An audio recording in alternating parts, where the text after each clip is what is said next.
The rifle trembled in Buck Crawford's weathered hands as he stared at the impossible scene before him.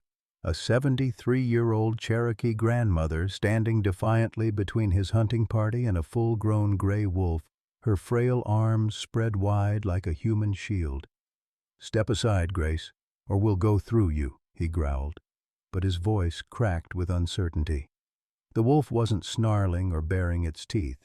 It was sitting calmly behind her, golden eyes fixed on Buck with an intelligence that made his stomach churn. Sarah Crawford gasped from behind the oak tree where she'd been hiding, her 12-year-old face pale with recognition. The other hunters shifted nervously, rifles wavering as they witnessed something that defied everything they'd been taught about predators. Grace Whitehorse's dark eyes blazed with fierce maternal protection, the same look she'd worn 20 years ago when defending her students from schoolyard bullies. "Somebody call the sheriff!"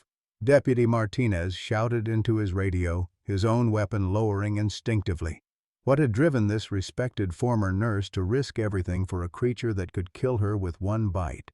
And why did the wolf look at her like she was family? Leave a like and share your thoughts in the comments along with the city you're watching from now. Let's continue with the story. 6 months before that heart-stopping confrontation, Grace Whitehorse had been counting down her final days in the quiet desperation that only the dying truly understand.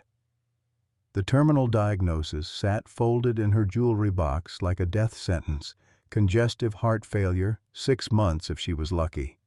At 73, the Cherokee grandmother had already buried her husband Tom 5 years prior, watched her only son move to California with promises to visit that never materialized, and now faced the cruelest joke of all: losing the family land her great-grandmother had fought to keep during the Trail of Tears.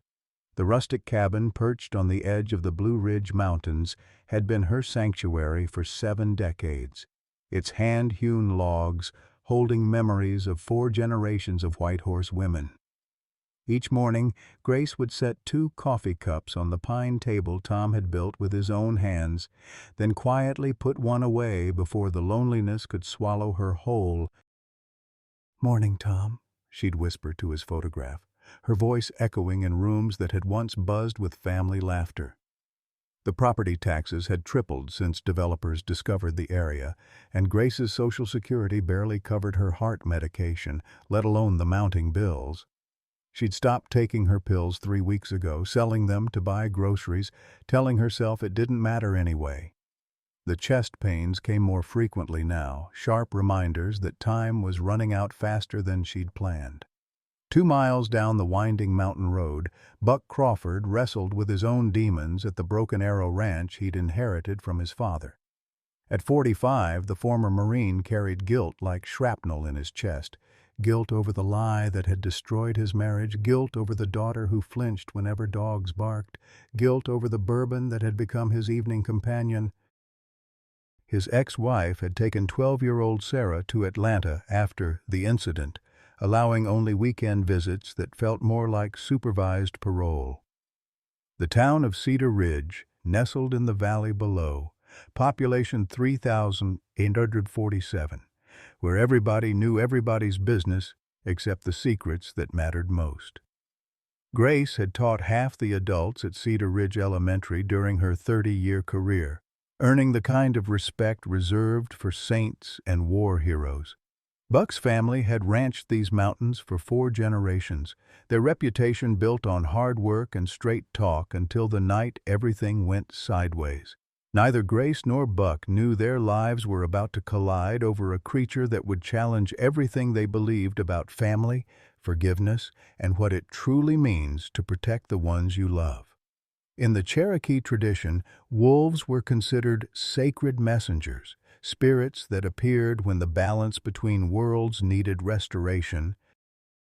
Grace's grandmother had whispered those stories during long winter nights, tales of wolves who chose their human families as carefully as humans chose their mates. As October painted the mountains in brilliant reds and golds, fate was already weaving their stories together, preparing for a test that would reveal the true measure of their hearts.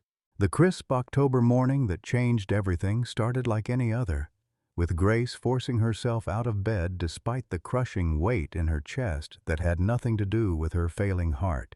She'd run out of reasons to get up weeks ago, but old habits died hard, and Cherokee women didn't surrender without a fight, even when the enemy was despair itself. The coffee tasted like ash, the silence pressed against her eardrums like water, and Tom's empty chair seemed to mock her with its permanence.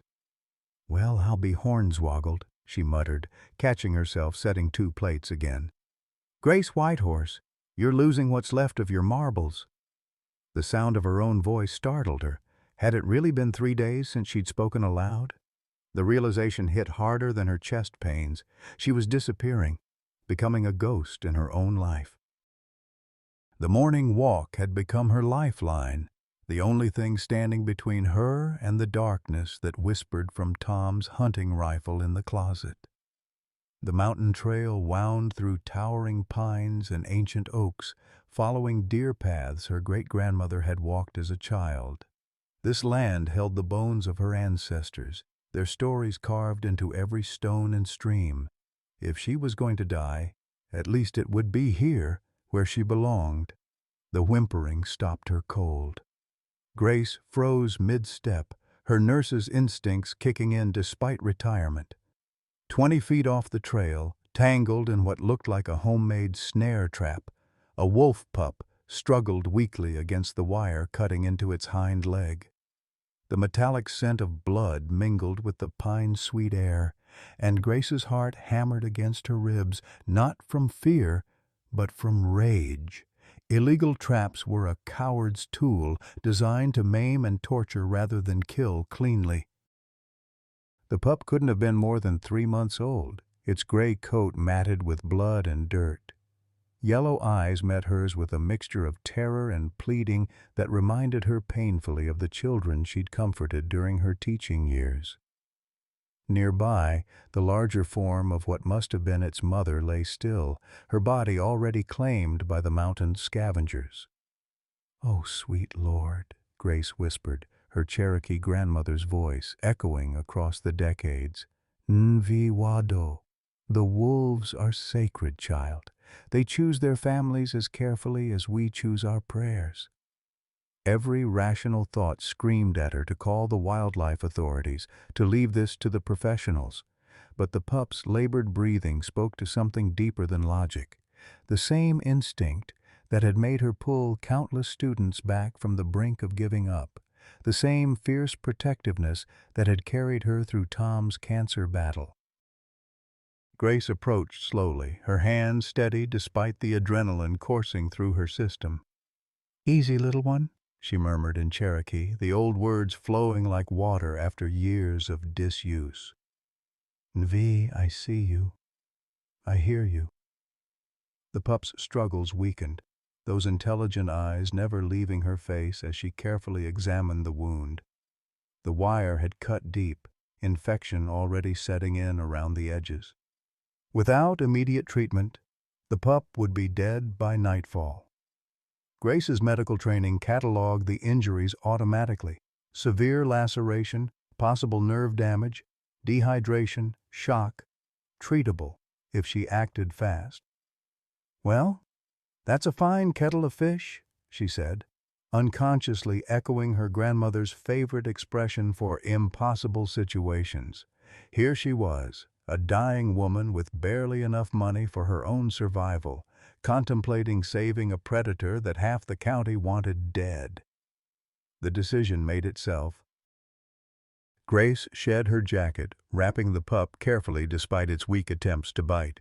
He was lighter than she'd expected, his ribs clearly visible through the matted fur. "Bless your heart, you're nothing but skin and bones," she murmured, cradling him against her chest. "Don't you worry now. Grace is going to take care of you." The walk back to the cabin passed in a blur of adrenaline and purpose, the first real purpose she'd felt since Tom's death.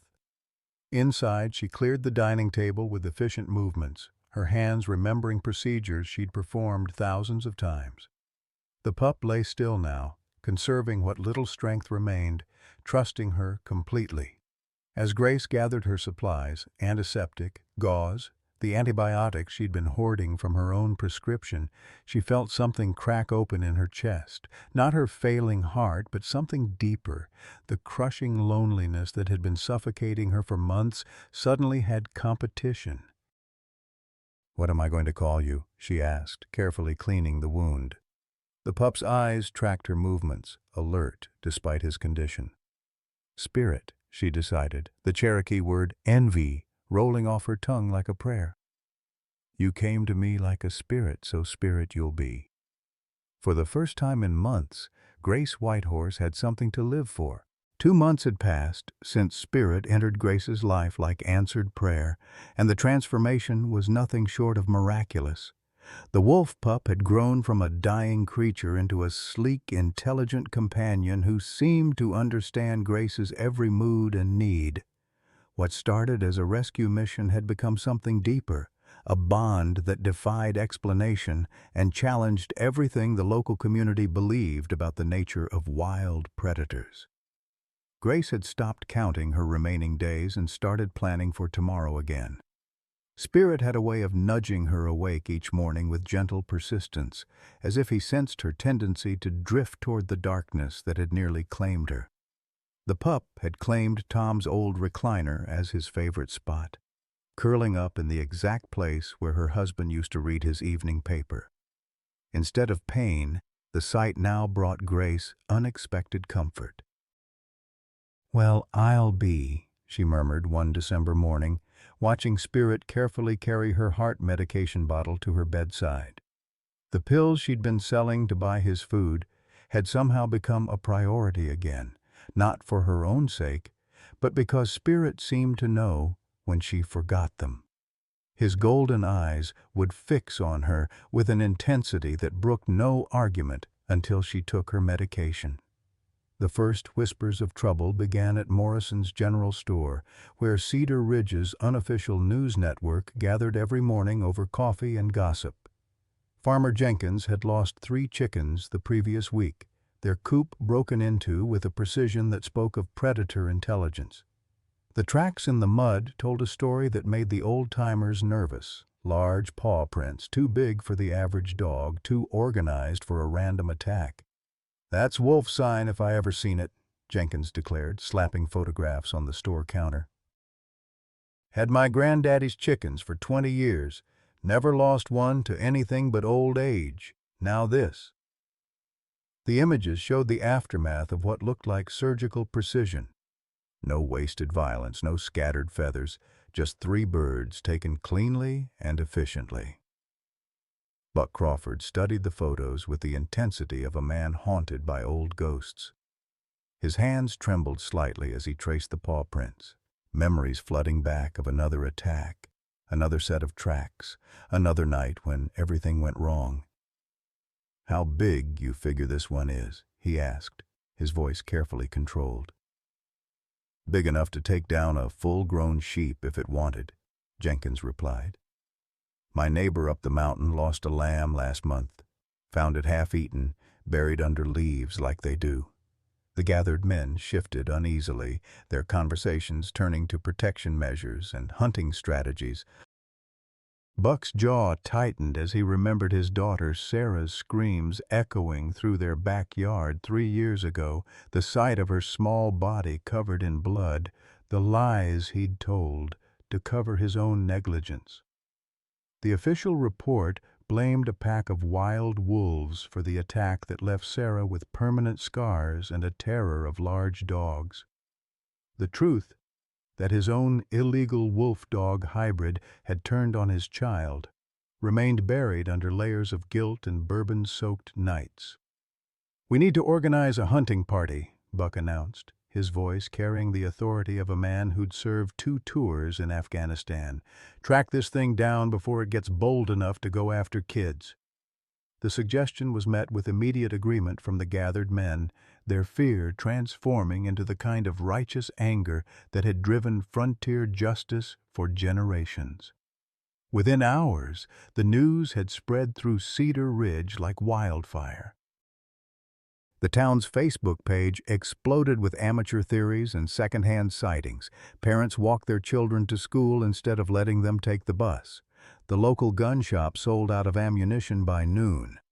Buck found himself appointed leader of an impromptu militia, armed with hunting rifles and generations of mountain folklore about wolf behavior. Grace heard the news during her weekly trip to the pharmacy, where Mrs. Patterson delivered the information with the breathless excitement of someone sharing state secrets. "They say it's a big one, Grace. Smart, too. Been watching the Crawford place, learning routines. Buck's organizing a proper hunt. Says he won't have another child hurt on his watch." The blood drained from Grace's face as the implications hit her. Spirit was indeed large for his age, his wilderness genetics expressing themselves in powerful shoulders and intelligent amber eyes that seemed to calculate every movement. Worse, she'd been letting him roam the property freely during the day, trusting his instincts to keep him safe. The chicken coop raid suddenly made terrible sense. Spirit was a growing wolf with predator instincts, no matter how gentle he was with her. That evening, Grace sat on her porch with Spirit beside her, his head resting on her lap as they watched the sun set behind the mountains. The weight of her secret pressed down like a physical burden.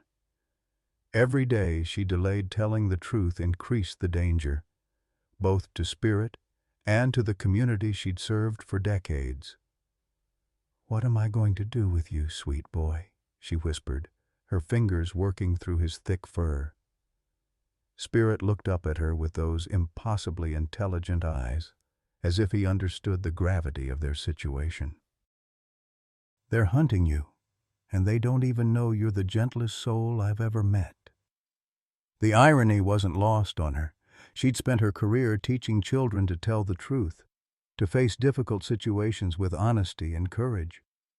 Now she was living a lie that grew more dangerous with each passing day.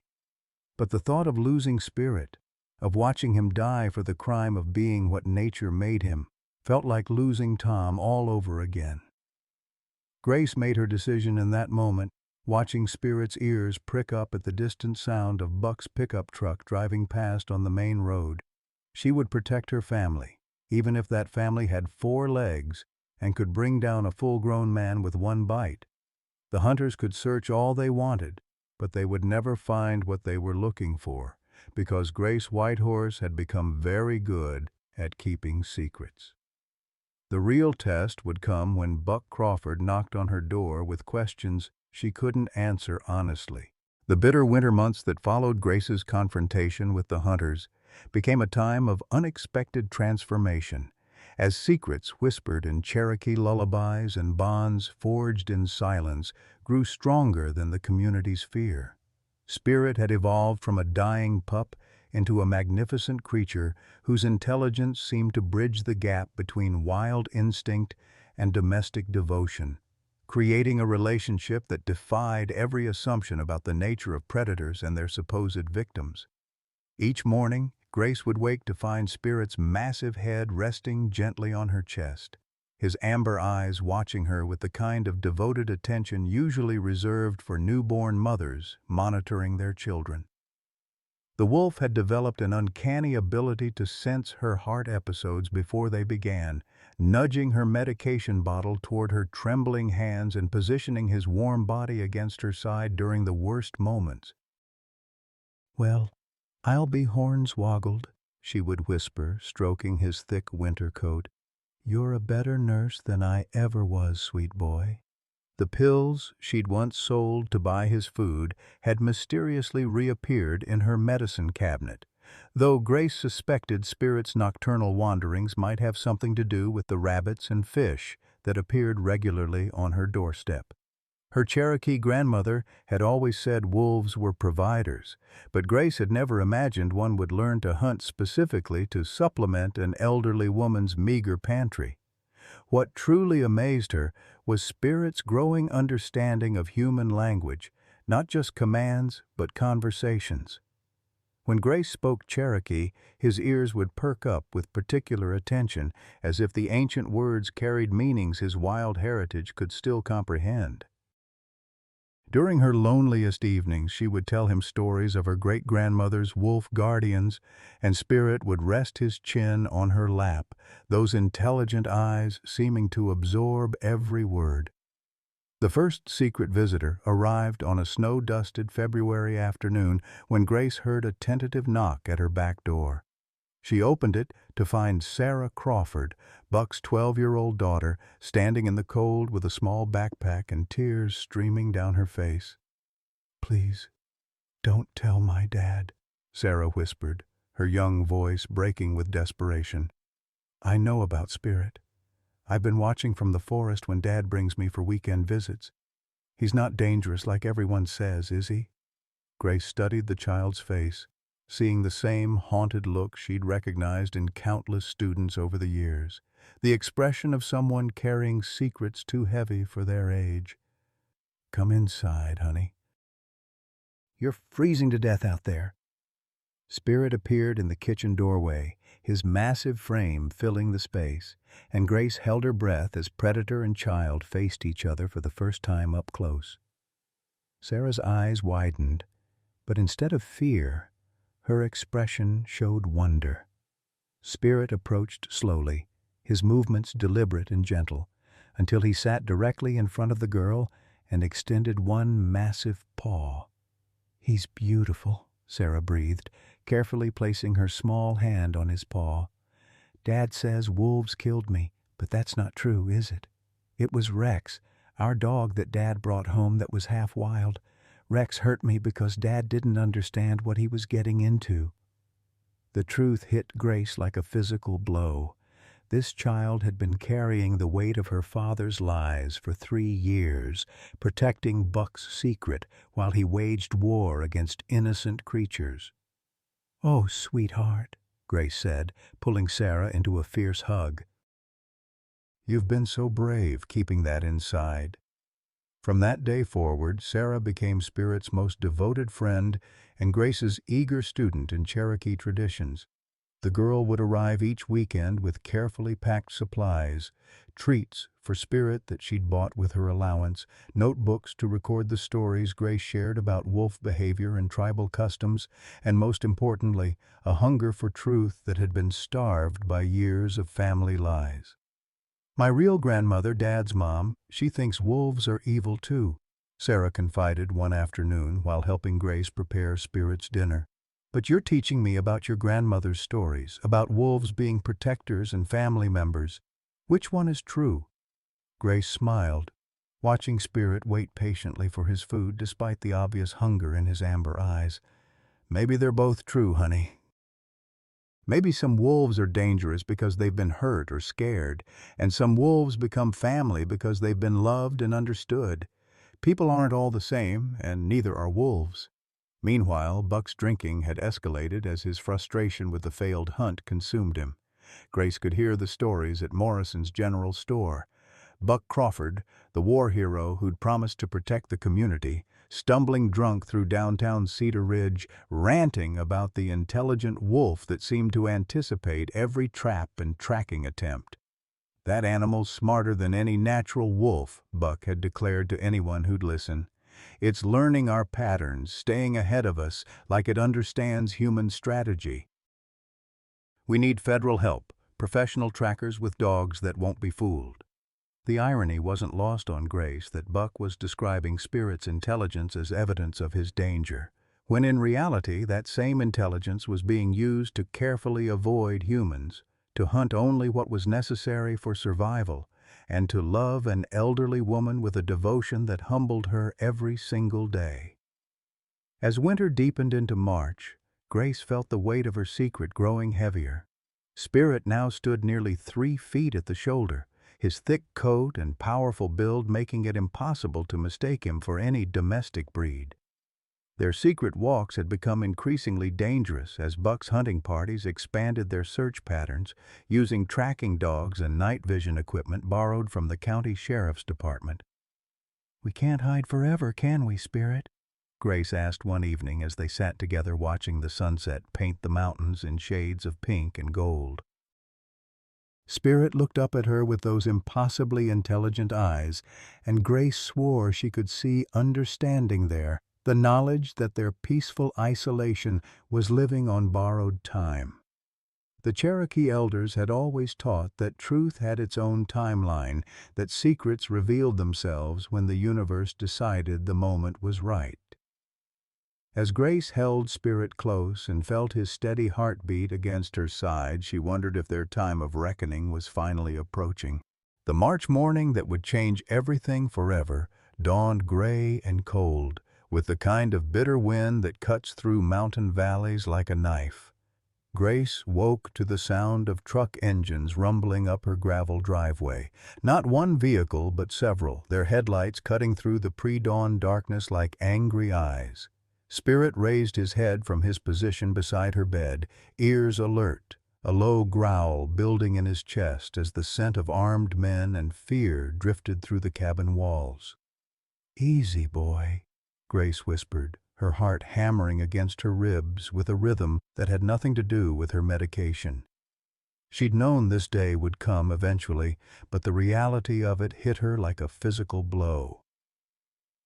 Through her bedroom window, she counted 5 pickup trucks arranged in a semicircle around her cabin, their occupants moving with the purposeful coordination of men who'd planned this moment down to the last detail. Buck Crawford stood at the center of the group, his sheriff's department jacket catching the morning light as he gestured toward the cabin. Beside him, Deputy Martinez shifted nervously, one hand resting on his service weapon. The other men, Jenkins, the Murphy brothers, old Pete Thornton from the hardware store, carried hunting rifles with the casual familiarity of lifelong outdoorsmen. Grace recognized every face, had taught most of their children, had brought casseroles to their homes during family emergencies. Now they'd come to her home as an armed mob. "Grace Whitehorse," Buck's voice carried across the yard with military authority. "We need to talk to you about the wolf that's been terrorizing this community. We have credible evidence that you've been harboring a dangerous predator, and we're here under county authority to investigate." Spirit rose to his full height beside Grace's bed, his massive frame no longer that of the dying pup she'd rescued 6 months ago. At nearly 80 pounds, he stood shoulder-high to her waist, his gray coat thick with winter fur, amber eyes sharp with intelligence that seemed almost human in its intensity. He moved to the window, peering through the curtains with the careful assessment of a creature that understood exactly what those men represented. "Well, that's a fine kettle of fish," Grace muttered, echoing her grandmother's favorite expression for impossible situations. She pulled on her bathrobe with hands that trembled only slightly, her nurse's training keeping her calm despite the adrenaline flooding her system. "Looks like our secret's finally caught up with us, Spirit." As she moved toward the front door, Grace's mind raced through her limited options. She could deny everything, claim ignorance about any wolves in the area, but the men outside weren't fools. They'd come prepared with evidence, probably tracks, maybe even photographs. She could try to hide Spirit in the root cellar, but that would only delay the inevitable and likely make things worse when they eventually found him. Or she could do what her Cherokee grandmother had taught her, face the storm with dignity and trust that truth had its own power. Grace opened the front door and stepped onto her porch, Spirit moving beside her like a shadow. The collective intake of breath from the armed men was audible even from 30 yards away. Rifles that had been held casually suddenly snapped to ready positions, safeties clicking off with metallic finality. "Jesus Christ," Pete Thornton whispered, his weathered face pale with shock. "That's not a dog." "Step away from the animal, Mrs. Whitehorse," Deputy Martinez called out, his voice professionally calm despite the way his hand shook on his weapon. "Move slowly toward us and let us handle this situation." Buck Crawford stared at Grace and Spirit with an expression that mixed disbelief with something that looked almost like betrayal. "Grace, what the hell are you thinking?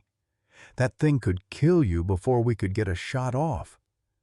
Instead of moving away, Grace placed her hand on Spirit's massive head, her fingers working through his thick fur with the unconscious comfort of months of shared companionship. Spirit leaned into her touch, his amber eyes never leaving the armed men, but his body language speaking of protection rather than aggression. "His name is Spirit," Grace said quietly, her voice carrying across the yard with unexpected strength. "And he's never hurt a living soul except to defend the ones he loves." "Ma'am, with all due respect," Buck's voice cracked slightly, "that animal has been killing livestock and terrorizing families." "We have evidence." "Evidence of what?" Grace interrupted, her teacher's voice cutting through his protest like a blade. "Evidence that a young wolf learned to hunt to survive. Evidence that nature reclaimed what was always hers." She gestured toward the mountains that surrounded them. "This land belonged to wolves long before it belonged to us, Buck Crawford. My great-grandmother told stories of wolf packs that ran these ridges when your great-grandfather was still learning to walk." Behind Buck, 12-year-old Sarah Crawford emerged from behind one of the trucks, her face streaked with tears. "Daddy, don't hurt him," she called out, her voice breaking with the kind of desperate plea that only children can make. "He's not like the others. He's good." The words hit the gathered men like a physical blow. Buck spun toward his daughter, confusion and fear warring across his features. "Sarah, get back in the truck." "Now." "No!" Sarah ran toward the cabin, ignoring her father's shouted commands. "You don't understand. I know Spirit. I've been visiting him and Miss Grace for months. He's never been mean, not once. He brings her her medicine when she forgets. He sleeps by her bed when she has her bad nights." The revelation sent a ripple of shock through the hunting party. Here was Buck's own daughter, the child who'd been supposedly terrorized by wolves, defending the very creature they'd come to kill. Grace saw the exact moment when Buck's certainty began to crumble, his face cycling through confusion, anger, and something that might have been hope. "That's impossible," Buck said, but his voice lacked conviction. "Sarah, you were attacked by wolves. You have the scars." "I was attacked by your dog, Daddy," Sarah said, her young voice cutting through years of lies with surgical precision. "By Rex, the one you brought home from that breeder in Tennessee.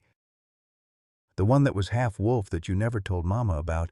And when Rex hurt me, you shot him and buried him and told everyone it was wild wolves because you were scared of getting in trouble." The silence that followed was deafening. Grace watched Buck's face cycle through denial, recognition, and finally devastating acknowledgement. His rifle lowered slowly, as if it had become too heavy to hold. "Sarah." Buck's voice was barely a whisper. "I remember, Daddy. I remember Rex getting mean and snappy, and you saying he just needed more training. I remember you telling Mama he was just a regular dog. I remember the night he went crazy and you had to kill him, and how you cried afterward." Sarah's voice gained strength as she spoke the truth that had been buried for 3 years. "And I remember you making me promise never to tell anyone it was Rex because the insurance money would help pay for my surgeries." Grace felt her heart breaking for both father and daughter, caught in a web of lies that had poisoned their family and their community. She looked down at Spirit, who had remained perfectly calm throughout the confrontation, his intelligent eyes moving between the humans as if he understood every word. "Buck," Grace said gently, her voice carrying the authority of 7 decades of living, "you've been hunting the wrong wolves." The big man's shoulders sagged as if he'd been carrying a mountain on his back for 3 years, and someone had finally offered to help. His rifle dropped to his side, forgotten as he stared at his daughter with eyes full of pain and recognition. "All this time," he said, his voice breaking, "all this hate and fear, I've been trying to kill something that never hurt anyone." Spirit, as if sensing the shift in energy, took a careful step forward. Grace's hand remained on his head, but she felt the tension leave his muscles. The wolf's amber eyes fixed on Buck with an expression that seemed almost compassionate, as if he understood the man's pain. "Easy does it, Spirit," Grace murmured. "Let's show them who you really are." What happened next would be talked about in Cedar Ridge for generations to come. The morning that changed everything forever began with an ominous stillness that seemed to press against the mountain air like a held breath. Grace woke to find Spirit pacing restlessly by the window, his ears flattened against his skull in a way she'd never seen before. The massive wolf's amber eyes held a wildness that spoke of ancient instincts, screaming warnings about dangers the human world couldn't yet perceive. "What is it, sweet boy?" Grace whispered, moving to the window where Spirit stood rigid with tension. Through the early morning mist, she could see nothing unusual. But the forest itself seemed to be holding its breath. Birds that normally filled the dawn with their songs remained silent, and even the wind had stilled to an unnatural calm. Spirit's low growl rumbled through his chest as the sound of multiple truck engines echoed up the mountain road. Grace's heart lurched as she recognized the tactical coordination of Buck's hunting party. 5 vehicles this time, more men than ever before, moving with the purposeful determination of people who'd finally decided to end their long campaign. "Grace Whitehorse!" Buck's voice carried across the yard with military authority, but there was something different in his tone, a desperate edge that spoke of a man pushed beyond his breaking point. "We know you're harboring the wolf that's been terrorizing this community. We have tracking dogs, thermal equipment, and a court order. This ends today."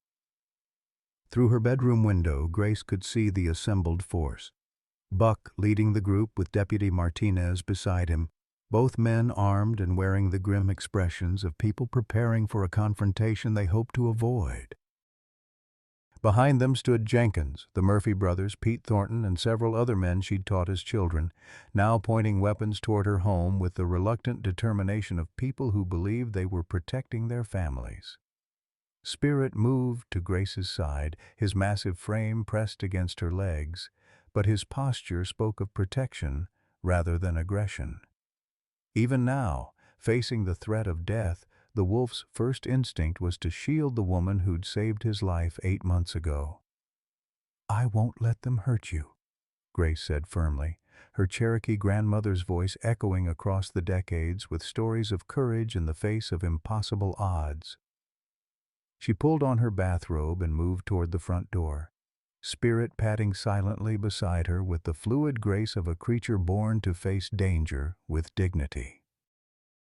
The sight that greeted them as Grace opened her front door was both heartbreaking and terrifying, a semicircle of armed men, their faces showing the strain of months of failed hunting, their weapons trained on her modest cabin. But what broke Grace's heart was the recognition in their eyes. These weren't strangers or enemies, but members of her own community, people she'd helped during family emergencies, former students whose children she'd taught to read. "Step away from the animal, Mrs. Whitehorse," Deputy Martinez called out, his voice professionally calm despite the way his hands trembled on his service weapon. "Move slowly toward us, and let us handle this situation safely." Instead of complying, Grace stepped onto her porch with Spirit beside her, her small frame dwarfed by the wolf's magnificent presence. The collective intake of breath from the armed men was audible even across the yard as they saw, perhaps for the first time, the true scale of the creature they'd been hunting. "His name is Spirit," Grace said quietly, her teacher's voice carrying clearly across the tense silence. "And he's never hurt a living soul except to defend those he loves." That's when the forest exploded into chaos.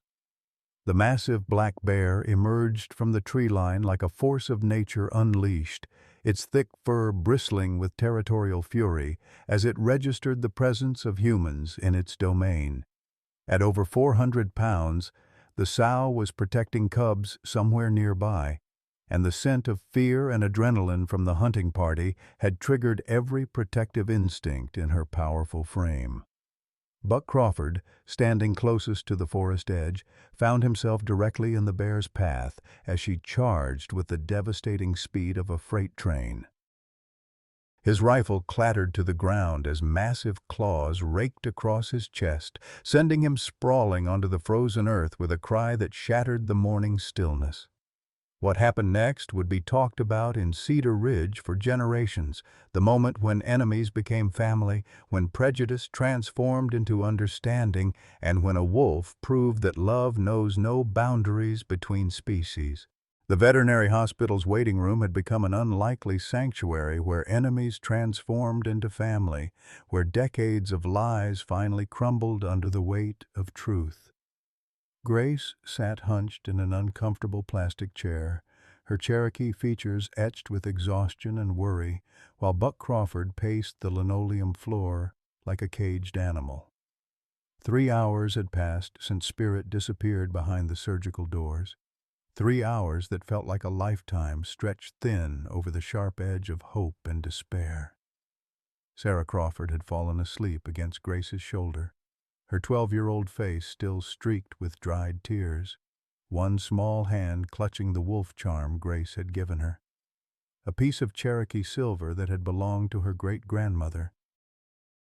The child's breathing was steady and peaceful, a stark contrast to the storm of emotions swirling through the adults who discovered that everything they thought they knew about courage, family, and forgiveness was about to be rewritten.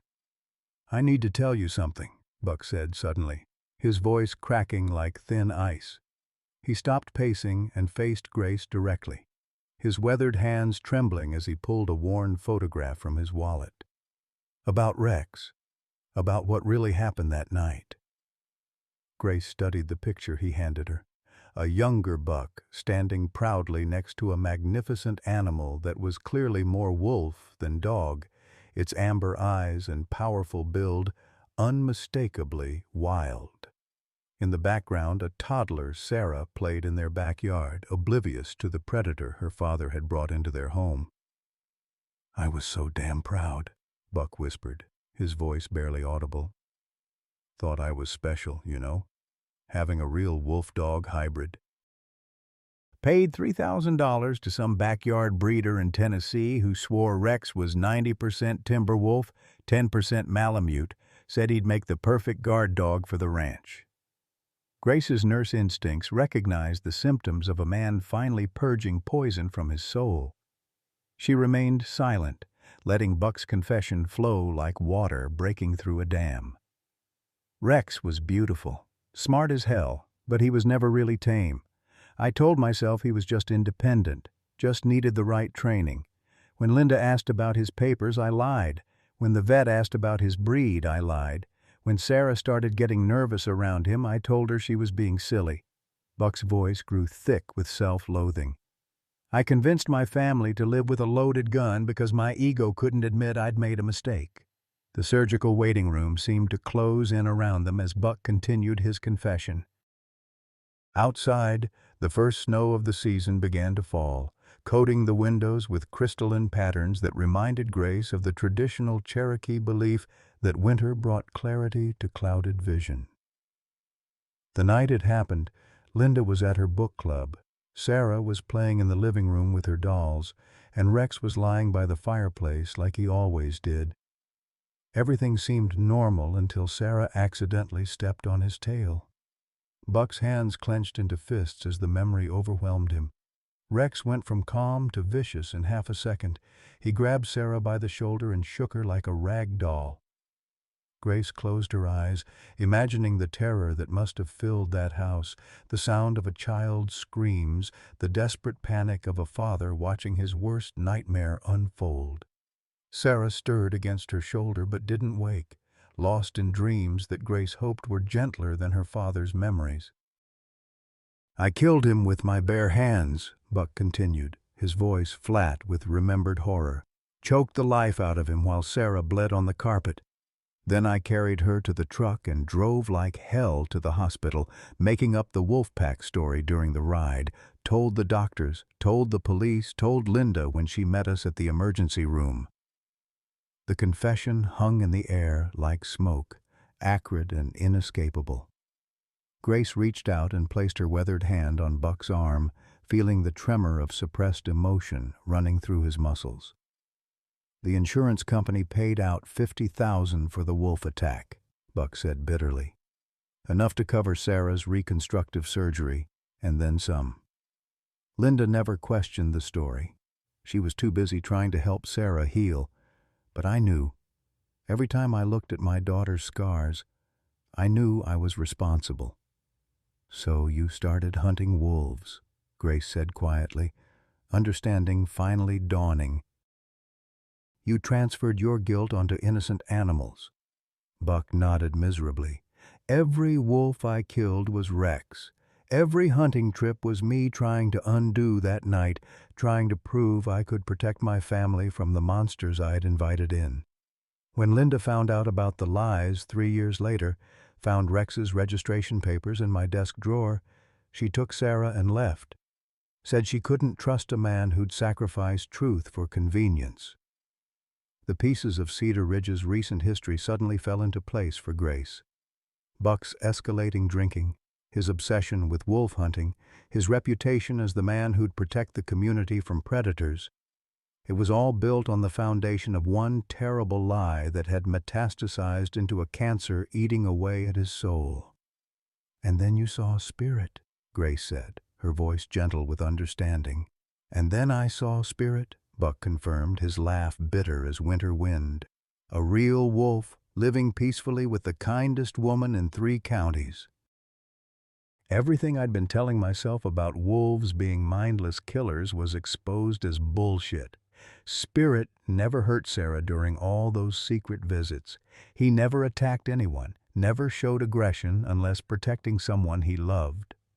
Dr. Jennifer Martinez emerged from the surgical suite at that moment, her scrubs stained with blood, but her face carrying the kind of exhausted satisfaction that spoke of victory snatched from the jaws of defeat. Grace's heart lurched as she gently woke Sarah and helped her sit up. "The surgery went well," Dr. Martinez announced, her voice carefully professional. "Spirit lost a lot of blood and suffered some internal injuries, but he's stable. The bear's claws missed his vital organs by inches. He's going to need several weeks of recovery, but he should make a full recovery." Grace felt her knees go weak with relief. Buck caught her arm, steadying her with the automatic response of a man trained to help others. Sarah burst into fresh tears, but these were tears of joy rather than despair. "Can we see him?" Sarah asked, her young voice filled with hope. "He's still under anesthesia, but you can visit for a few minutes," Dr. Martinez said. "I have to warn you, though, the surgery was expensive. Without insurance, the total bill will be close to $4,000. Grace's face went pale as the financial reality hit her. She'd spent her last savings on Spirit's care over the past months, selling her heart medication to buy his food, postponing her own medical appointments to pay for his vaccinations. $4,000 might as well have been $4 million. "I'll pay it," Buck said immediately, his voice firm with resolve. "Every penny. It's the least I can do." Grace started to protest, but Buck held up his hand. "Grace, that wolf saved my life today. He protected my daughter when my own lies put her in danger. He's shown me what real courage looks like, the kind that protects without hatred, that loves without condition." His voice cracked with emotion. "Let me do this. Let me start making amends for the damage I've caused." As they walked toward the recovery room where Spirit lay healing, Grace reflected on the strange turns that had brought them to this moment. A dying woman had found purpose in saving a wolf. A guilt-ridden man had found redemption in protecting his former enemy, and a scarred child had found courage in speaking truth that adults had been too afraid to face. The Cherokee elders always said that wolves appeared when balance needed to be restored. Looking at Buck and Sarah walking beside her toward the room where Spirit waited, Grace finally understood what her grandmother had meant all those years ago. Sometimes salvation came on 4 legs and wore a coat of gray. 1 year later, the Blue Ridge Mountains wore their autumn colors like a celebration, painting the world in shades of gold and crimson that seemed to mirror the transformation that had swept through Cedar Ridge like a gentle revolution. Grace Whitehorse sat on her front porch in the rocking chair Tom had built with his own hands, watching Spirit play with a litter of rescued wolf pups in the meadow that had become North Carolina's first community-supported wildlife sanctuary. At 74, Grace had defied every medical prediction about her heart condition. Dr. Peterson called it miraculous, but Grace knew better. She'd simply found something worth living for that was bigger than her own mortality. The chest pains still came, the medication was still necessary, but purpose had proven to be the most powerful medicine of all. "Morning, Grace," Buck Crawford called out as his pickup truck rumbled up the gravel driveway.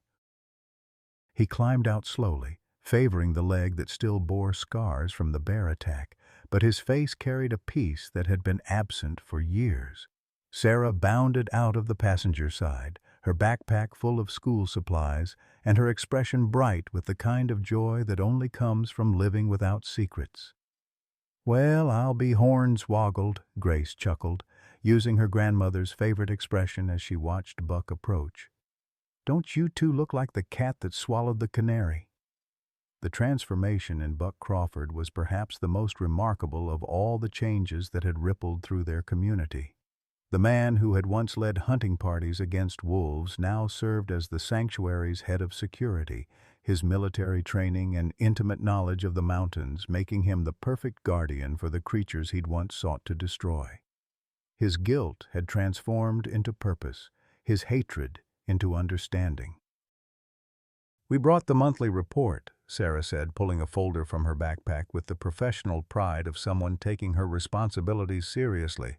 At 13, she had become the sanctuary's youngest volunteer, spending every free moment learning about wolf behavior and conservation from Grace. The scars on her shoulder had faded to thin white lines, but more importantly, the fear in her eyes had been replaced by confidence and compassion. Spirit rose from his position among the pups and padded over to greet the visitors, his massive frame moving with the fluid grace of a creature perfectly at home in his skin. At full maturity, he stood nearly 3 feet at the shoulder, his gray coat thick and lustrous, amber eyes bright with the intelligence that had saved so many lives. He nuzzled Sarah's hand gently, then pressed his great head against Buck's palm in a gesture of acceptance that still moved Grace to tears. "The State Wildlife Commission approved our expansion proposal," Buck announced, his voice carrying the satisfaction of a man who'd found his true calling. "They're granting us another 50 acres and funding for a proper visitor center. We'll be able to handle twice as many rescues and start the educational programs Grace has been pushing for." Grace felt her heart swell with pride and something deeper, the knowledge that the work they'd started would outlive them all. The Whitehorse Crawford Wildlife Sanctuary had become a model for human-wildlife coexistence, drawing visitors from across the Southeast who came to learn about wolves, Cherokee traditions, and the healing power of truth. "Sarah's got news, too," Buck added, his eyes twinkling with paternal pride. "Tell her, sweetheart." The teenager's face flushed pink with excitement. "I got accepted to the summer program at NC State's veterinary school, Dr. Martinez wrote me a recommendation letter, and they said my essay about Spirit in the sanctuary was one of the best they'd received." Grace reached out and pulled Sarah into a fierce hug, remembering the terrified child who'd hidden behind trees just a year ago. "Your grandmother would be so proud," she whispered, thinking of Buck's mother, who had become an unexpected ally in the sanctuary's early days. "You're going to make an extraordinary veterinarian." The sound of car doors slamming drew their attention to the road, where a small convoy of vehicles was pulling into the newly paved parking area. Grace recognized several of the faces. Dr. Martinez from the veterinary hospital, Deputy Sheriff Rodriguez, who'd become the sanctuary's liaison with local law enforcement, and a group of Cherokee elders from the Eastern Band who'd embraced the sanctuary as a way to honor their ancestral connections to wolves. "Looks like our ceremony is about to begin," Buck observed, straightening his shoulders with the automatic posture of a man preparing for an important event. Today marked the first anniversary of Spirit's rescue and the official dedication of the sanctuary's new education center. But more than that, it represented the completion of a circle that had begun with Grace's great-grandmother's stories about wolves as sacred guardians and protectors. Chief Robert Swimmer approached the group with the measured dignity of someone carrying the weight of tradition. At 82, he was one of the few remaining fluent speakers of Cherokee in the region, his presence lending gravity to any gathering. He carried a bundle wrapped in traditional cloth, his weathered hands treating it with the reverence reserved for sacred objects. "Grace Whitehorse," he said formally, his English flavored with the cadences of his native language, "the council has reached a decision regarding your request." Grace's heart hammered against her ribs as she stood to receive whatever judgment the tribal elders had reached. For months, she'd been working with them to establish the sanctuary as an official Cherokee cultural site, hoping to protect it with the same laws that preserved ancient burial grounds and ceremonial locations. Chief Swimmer unwrapped the bundle carefully, revealing an intricately carved wolf pendant made from traditional materials, bone, silver, and stones from the sacred mountains. "This belonged to your great-grandmother, returned to us when the people were forced to walk the Trail of Tears. She gave it to our keeper with instructions that it should find its way back to the wolves when the time was right." Tears blurred Grace's vision as she recognized the pendant from childhood stories, the one her great-grandmother had described as the symbol of her role as a wolf guardian. The circular design depicted a woman and wolf standing together, surrounded by traditional Cherokee symbols for protection, wisdom, and the eternal cycle of life. "The council recognizes the Whitehorse Crawford Wildlife Sanctuary as a sacred site under tribal protection," Chief Swimmer continued, his voice carrying the authority of centuries. "You have fulfilled the promise your great-grandmother made to the wolf spirits. The circle is complete." As Grace accepted the pendant with trembling hands, Spirit moved to stand beside her, his presence a living bridge between the ancient traditions and the modern world they were creating together. The assembled crowd fell silent, sensing the weight of the moment, the convergence of past and present that was taking place in this mountain meadow. Buck cleared his throat, his own emotions threatening to overwhelm his composure. "Grace, there's one more thing. The town council voted last night to rename the main road through Cedar Ridge. From now on, it'll be called Whitehorse Way, in honor of everything you've done for this community." The announcement sent a ripple of applause through the gathering, but Grace barely heard it. She was thinking of Tom, of the son she'd lost to distance and misunderstanding, of all the children she'd taught who'd grown up to become teachers and doctors and parents themselves. She was thinking of her great-grandmother, forced to leave her homeland but never forgetting the sacred duty to protect the wolves. Most of all, she was thinking of the morning she'd found Spirit broken and dying in that illegal trap, how saving him had somehow saved her too. The terminal diagnosis still sat in her jewelry box, but it had lost its power to terrify her. Whether she had 6 months or 6 years left, she'd spent them well. "Well, that's a fine kettle of fish," she said finally, using her grandmother's expression for moments too big for ordinary words. "All this fuss over one stubborn old woman and a wolf who was too smart to give up on either of us." Spirit moved closer, pressing his great body against her legs in the gesture of comfort and connection that had sustained her through the darkest moments of the past year. His amber eyes met hers with perfect understanding, the bond between them deeper than words, stronger than fear, more enduring than the brief span of human life. As the sun set behind the mountains, painting the sky in shades of pink and gold, Grace Whitehorse understood that some love stories weren't about finding someone to grow old with. Sometimes they were about finding someone to teach you how to truly live, even in the shadow of death. The Cherokee elders always said that wolves appeared when balance needed to be restored. Looking around at the community that had grown from tragedy and lies into something beautiful and true, Grace finally understood the deeper meaning of her great-grandmother's stories.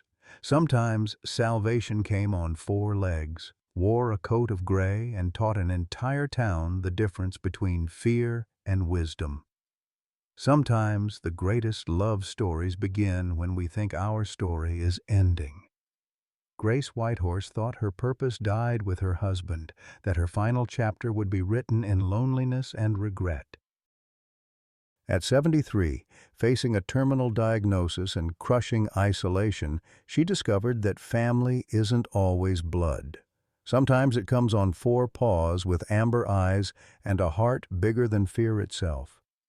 When Grace saved Spirit, a dying wolf pup caught in an illegal trap, she had no idea he would save her right back, teaching an entire community that healing begins when we choose love over fear, truth over comfortable lies. Her courage to protect what others called dangerous transformed enemies into family, hunters into guardians, and a mountain town's hatred into understanding. Grace's story reminds us that it's never too late to find meaning, to make a difference, to discover that our most important relationships might be waiting in the most unexpected places. Even in our golden years, even when the world tells us we're invisible, we still have the power to change lives, heal wounds, and create legacies that outlive us. Your story isn't over. It might just be beginning. What unexpected relationship or moment gave your life new meaning after 50? Have you ever found family in the most unlikely places? And how did it change you?